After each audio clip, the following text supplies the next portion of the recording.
O que não falta na internet são vídeos que aterrorizam mães e enchem ela de culpa sobre o excesso de telas e as crianças. Mas o medo, ele não ajuda na hora de ficar 3 horas em uma fila do aeroporto com uma criança de 2 anos. E a culpa, ela não ajuda aquela mãe que precisa fazer o almoço e não tem com quem deixar a criança. A verdade é que essa conversa, ela já passou da hora de ir além do terror. Se fosse só uma questão de evitar, era só desligar e pronto. As telas, elas fazem parte da nossa vida. A gente trabalha com elas, aprende com elas, se conecta com elas. Então, será que dá para simplesmente excluir a tela das nossas crianças? Eu trago esse questionamento, mesmo sabendo que sim, eu tentei segurar ali até os 2 anos o uso de telas na minha casa. Mas eu tinha com quem contar, eu tinha uma rede de apoio, eu não posso fingir que essa realidade é a de todas as casas. Então, como que a gente pode entender o uso da tela e os riscos de uma forma que realmente faça sentido para a nossa realidade? Eu fui uma criança dos anos 90, a geração que assistiu televisão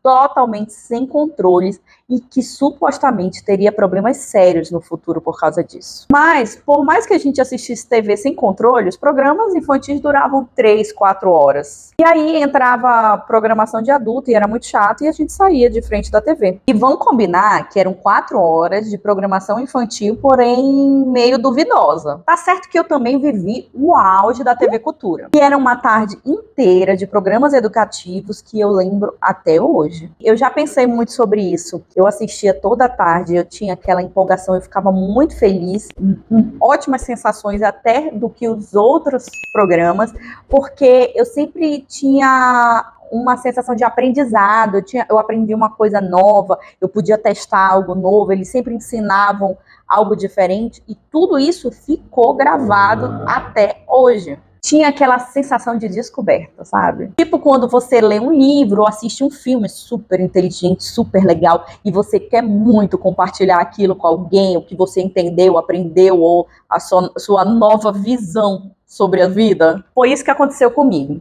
A programação da TV Cultura ficou salva na minha memória de um jeito diferente. Inclusive, eu sou da área da saúde, né? Então eu aprendi na faculdade um processo inflamatório, um livro super complexo e da área, mas o que ficou salvo mesmo na minha memória foi a cascata de inflamação que eu aprendi num programa infantil na TV Cultura, que era o conhecido como Mundo de Bigman. Não sei se é da época de vocês. Mas, afinal, onde eu estou querendo chegar? Existe conteúdo legal, que deixa a gente feliz, que acrescenta algo, que ensina algo, e que nos torna diferente após assistir. Não precisa exatamente ensinar. Isso serve para nós adultos, mas principalmente para as crianças, que são muito curiosas, que estão descobrindo o mundo agora. Essa sensação de descoberta é incrível pra gente, né? Para as crianças, então, que como eu falei, estão super curiosas, querendo descobrir as coisas, causa, assim, um estado de êxtase. Mas hoje, a gente está o tempo todo recebendo 1 milhão de informações e o cérebro delas e o nosso também fica ali meio desligado, meio em processo de descanso, para ver se ele sobrevive àquela enxurrada de informações que está acontecendo o tempo todo, sem tanta relevância. É isso que eu tento me questionar todos os dias e eu queria levar para vocês também, para vocês se questionarem aí. Esse tempo de tela, esse excesso de tela, ele tem que ser controlado não só para as crianças, para a gente também. Tem que ser muito bem pensado. O que a gente está consumindo? Nós somos o espelho das nossas crianças, elas imitam a gente.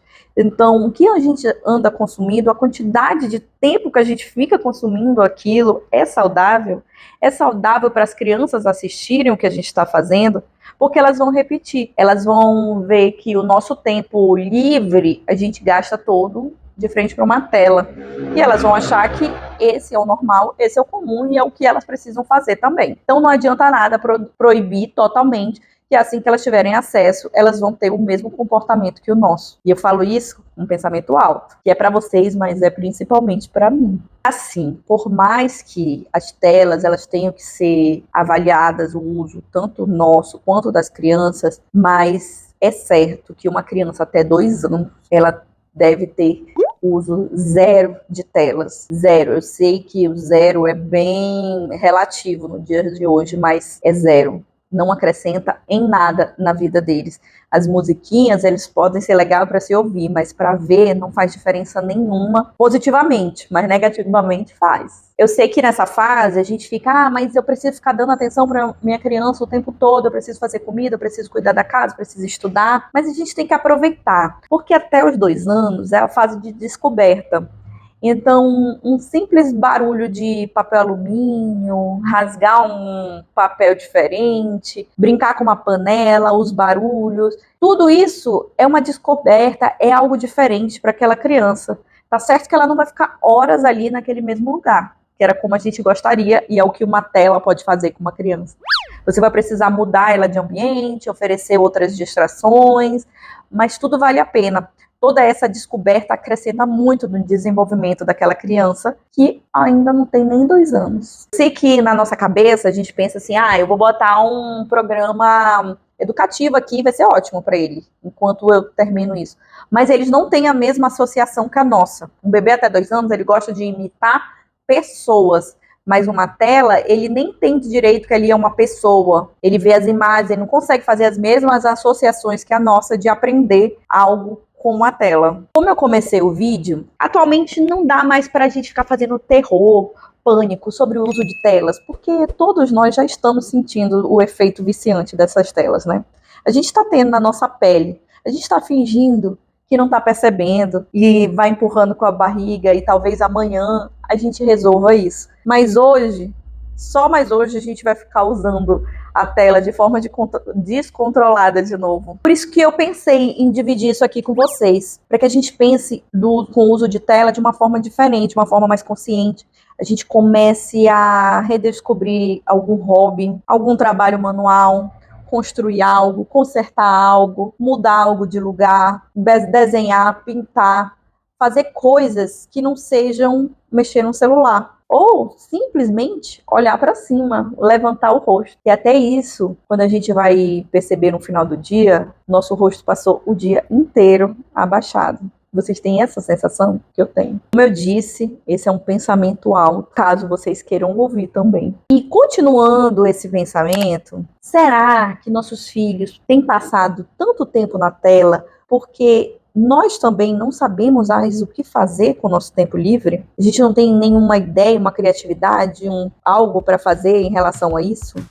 Sei lá, andar, conversar, olhar para o céu, conversar com os vizinhos. Faz quanto tempo que você não faz isso? Ou será que você já fez isso alguma vez? O que é certo é que não podemos mais esperar que nossos filhos larguem a tela, se não largarmos primeiro. E agora eu quero saber de vocês, o que a gente vai fazer para melhorar isso?